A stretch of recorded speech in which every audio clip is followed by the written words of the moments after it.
Hi there. In this video, we'll be covering how to turn your story into a book. A good book is built on a sturdy foundation, and following the tips in this video will make the path forward a whole lot easier. By the end of this video, you will learn how to unlock the most important elements of your story, how to keep the reader in mind, and how to build your book's foundation. And stay tuned until the end of the video for a free opportunity. Let's dive in.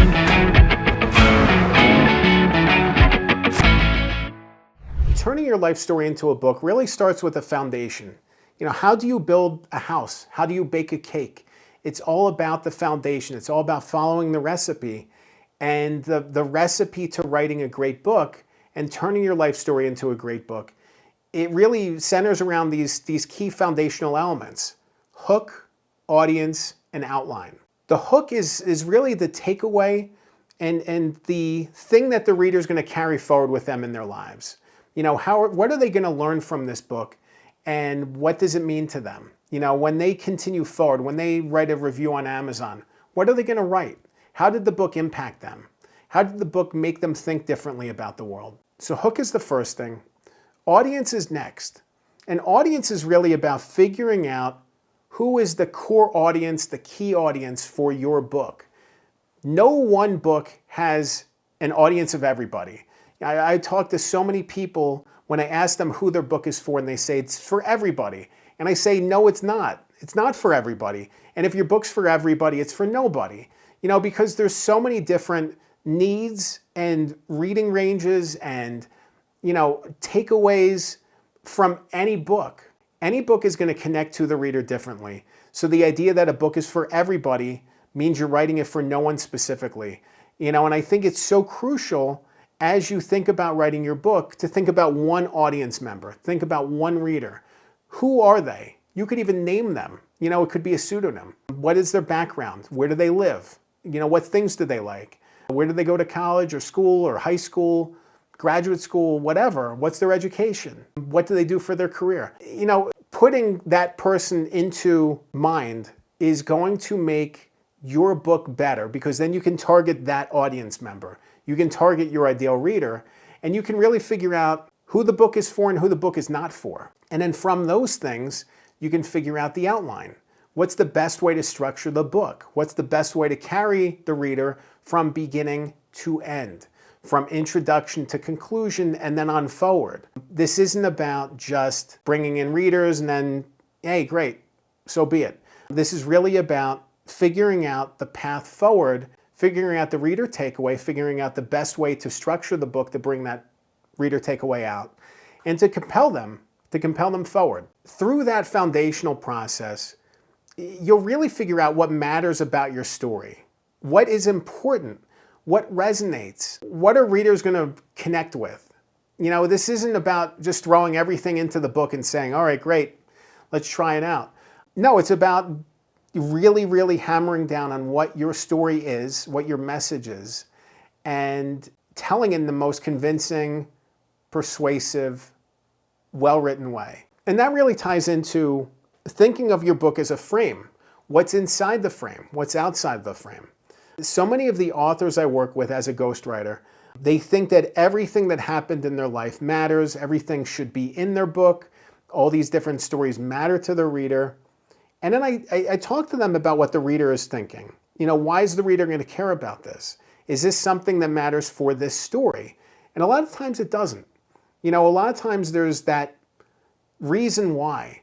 Or there's something that you can do to improve the story or to spin the story for the reader benefit so it all fits together. Over the past couple of years, I've actually started doing positioning statements with my books I ghostwrite for this reason, because then I can take every chapter and see how it aligns with the central purpose of the book. By doing that, it's really helped to strengthen the inside and outside the frame conversation and put some weight behind it. So it's not just me saying, I don't think this is a smart idea. I think I've struggled with that earlier in my ghostwriting career because, I'd have these visceral reactions and say, I don't think this is right for the book, but there was never anything that I could point to and specifically say, this doesn't fit. How does this fit? By creating this positioning statement and by figuring out the themes of the book, it empowers me to be able to have a better conversation with the authors I work with to say, this doesn't fit in the message and themes of the book, so we either need to fix it or get rid of it.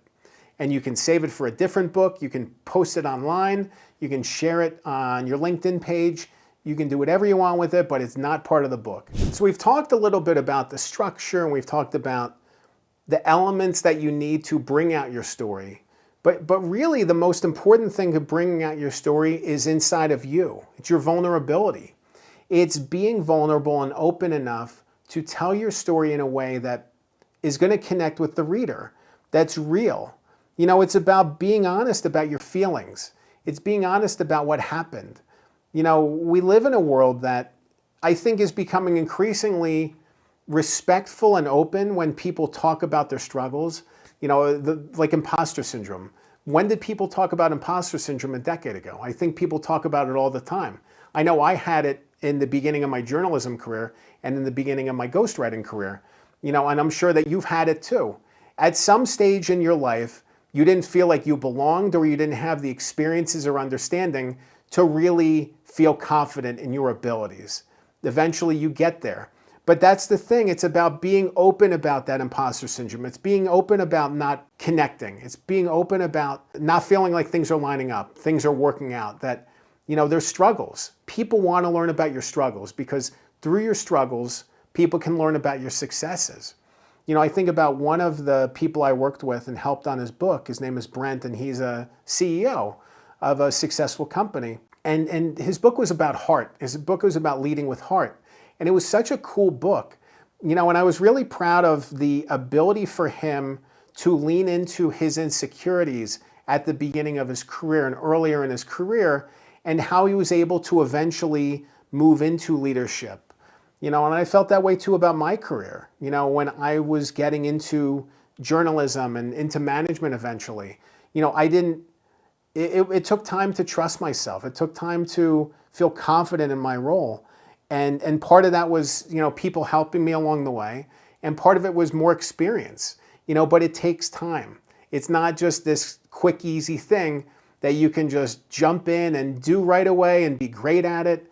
Because if it is, then you could just share with everybody. Hey, this is what I did. This is great. Like, you need to be able to show the struggles, to be able to recognize the patterns and, you know, lessons that you learned to be able to get to the end goal. Because otherwise there's no in between. It's just, I did it. I did it great. There's nothing to learn there. You know, the struggle is the story. The struggle is the path forward. You know, you need to be able to tap into that, and being vulnerable and open about your struggles is really going to help you tell a convincing, powerful, engaging story that's actually going to help someone. It's been awesome for me as a book ghostwriter to help people tap into their unique story, to tap into their message, to tap into their feelings and struggles. You know, I think back to one of my clients, Rich, and Rich endured this journey of self-discovery and really had to make sense of himself and find peace, you know, in his 50s. After he'd had so much success in life, you know, he was having to find himself again and really kind of reconnecting with himself. And the journey that he went on, you know, through the book, through writing the book and other things that he did, it changed him. Like, I saw the life, I saw the weightlifting, I saw the positivity, the energy coming from him over the course of the time that I worked with him. And being able to see him on the other side of this book, I could just, the emotions are so different and so powerful and so real. And it's just so special to be able to take those feelings and put them into a book, because I see the way that this journey has impacted Rich and helped him find inner healing. And I really know that through his vulnerability, he's going to help other people. He's going to help other people live their truth and feel better about themselves and find themselves on the opposite side of the struggle. And I just think that's an awesome thing. You know, so often it's easy for us to sugarcoat things and make like everything's great. I mean, social media is pretty much built on that. You know, you go on somebody's social media feed and you're seeing the best things in their life every single moment. Oh, this happened, then this happened, then we did this, and my life's awesome. But then you talk to them and they're miserable. So it's like there's a disconnect.